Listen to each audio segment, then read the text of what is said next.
Bonjour à tous, bonjour à tous ceux qui écoutent Rima, que Yahushua vous bénisse et nous fasse grâce ensemble, que sa gloire seule soit manifestée. Je vais commencer par prier. Merci Père parce que tu es fidèle, merci parce que c'est toi qui connais toutes choses. Je vais te remettre ce moment entre tes mains pour que tu puisses vraiment être au centre de toutes choses, que vraiment ton intelligence, ta mémoire, tout passe par toi parce que tu es celui qui est fidèle. Merci pour ce moment et que toute la gloire te revienne à toi seul. Au nom du Mashiach. Amen. Le thème d'aujourd'hui, c'est la parole. La parole est le langage justement que l'être humain utilise pour s'exprimer et pour communiquer. Lorsque le Seigneur nous a créés, il nous a donné cette faculté de nous exprimer et d'exprimer nos pensées et de dire toutes nos émotions, de dire tout ce que nous ressentons. La Bible nous dit en Jean 1:1 que au commencement était la parole et la parole était vers Elohim. Elohim était la parole. Quelle est cette parole dont on parle? C'est la parole qui s'est faite chair en Jean 1:14. Et la parole est devenue chair. Elle a dressé sa tente parmi nous, pleine de grâce et de vérité. Et nous avons contemplé sa gloire, une gloire comme la gloire du Fils unique du Père.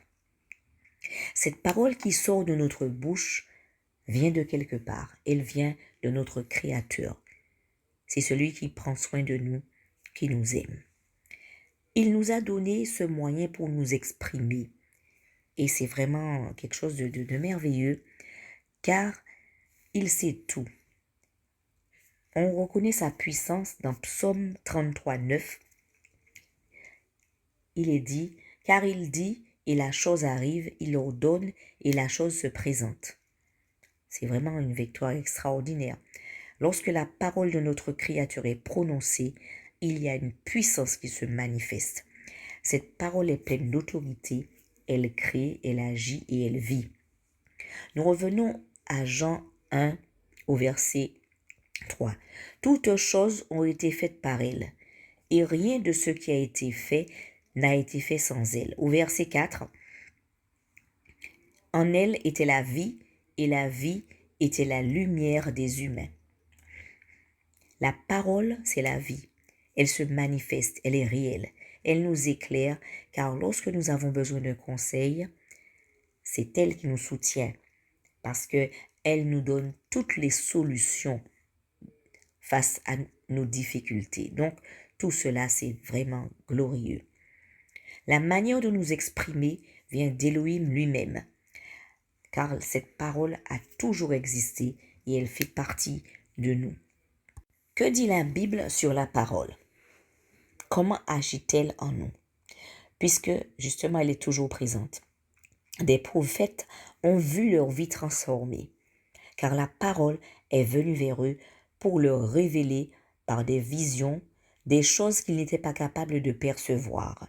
Donc, seule la parole, celle qui se manifeste, qui crée, qui connaît tout, qui sait tout, peut dévoiler les choses cachées dans le secret.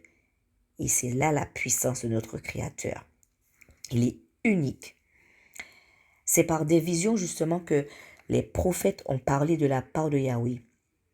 Ils ont communiqué les commandements aussi de Yahweh.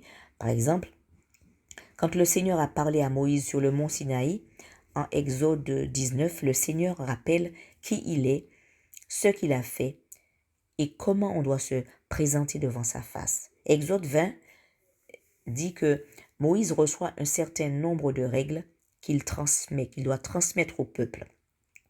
Ces règles auront un impact justement direct sur leur vie et sur la nôtre également, puisque nous nous servons de ces règles dans notre vie chrétienne pour vivre notre foi.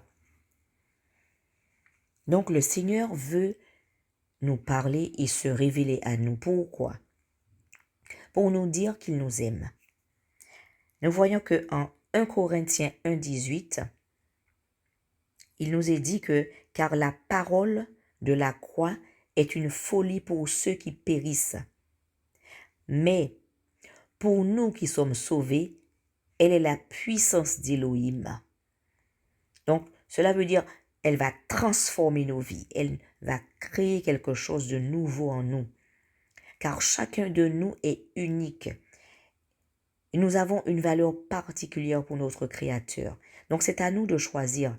Si nous voulons être libres et ne pas rester sous le joug de l'oppresseur, respecter cette parole dans l'obéissance déterminera la position dans laquelle nous voulons être et la position que nous aurons plus tard.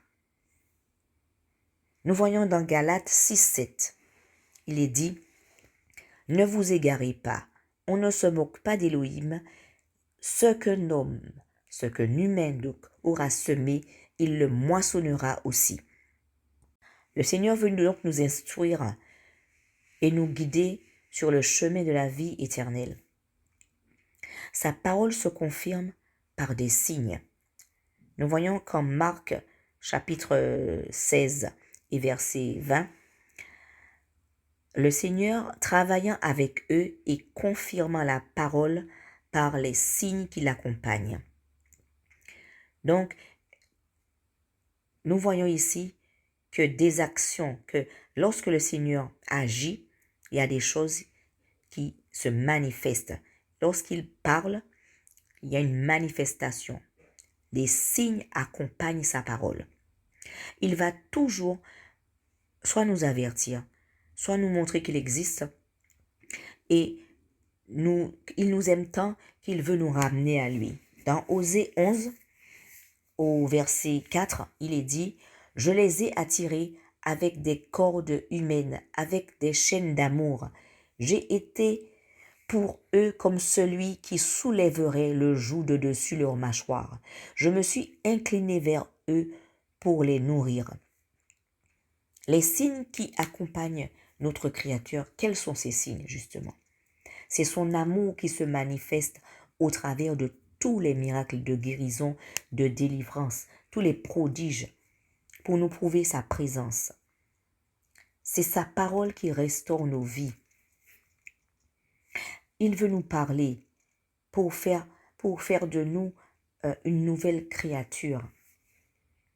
Parce que lorsque nous faisons l'expérience de la nouvelle naissance, nous sommes à ce moment-là libérés de la puissance des ténèbres. Car il n'y a donc aucune condamnation pour ceux qui sont en Yahushua Mashiach, qui marchent non selon la chair, mais selon l'esprit. Ce passage se trouve dans Romains 1:8. Est-ce qu'il faut que l'on voie pour croire? Car les signes qui accompagnent cette parole ne suffiront pas à certains. Dans Jean 4:48, Yahushua aussi se pose cette question. Si vous ne voyez pas des signes et des prodiges, vous ne croirez donc jamais? Sachons que les projets du Seigneur, dans Jérémie 29:11, dit « Car je sais les projets, les pensées que j'ai pour vous, dit Yahweh.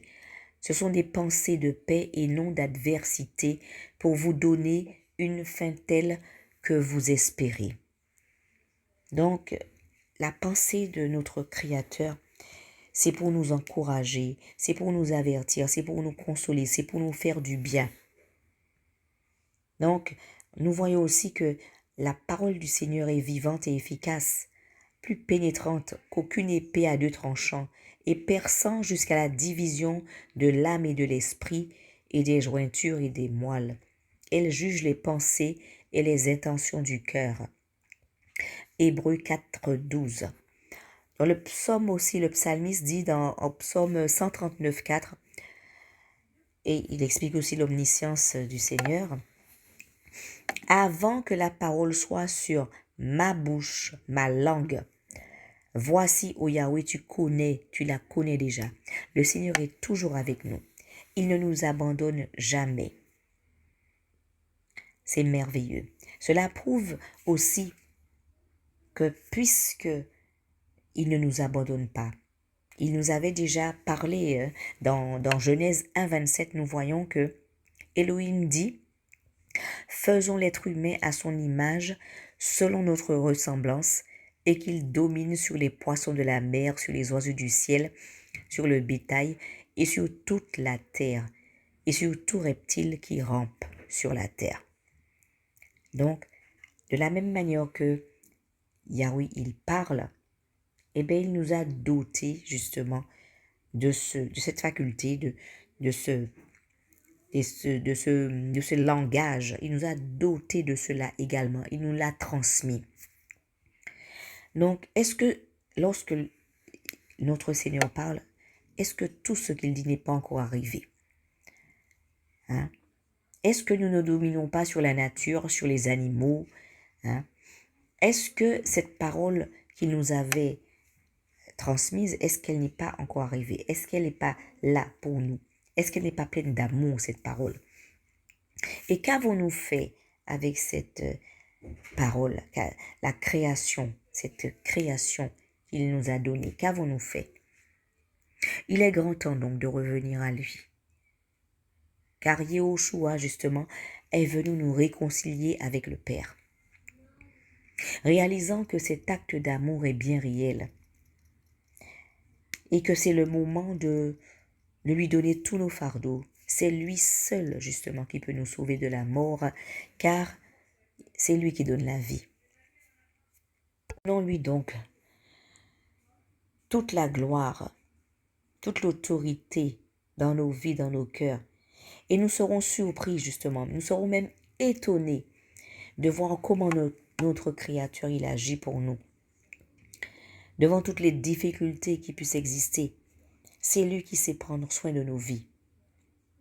Donnons-lui gloire, donnons-lui l'honneur qui lui est dû, donnons-lui la louange, parce qu'à lui seul doit être exalté et honoré, parce que lui seul peut subvenir à nos besoins de tous les jours, que ce soit physique, que ce soit spirituel, quel que soit le besoin qu'on a, c'est lui seul qui peut agir pour nous.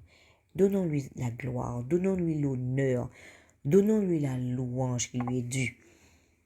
Et nous serons étonnés, nous serons choqués par sa présence, par sa puissance, par son autorité. Nous serons étonnés, nous allons nous trouver en face du Très-Haut, du Créateur. Et cela va nous faire un grand bien, un bien merveilleux. Nous serons vraiment réconciliés avec notre Créateur. Je remercie le Seigneur au nom du Mashiach. Merci Père. Amen.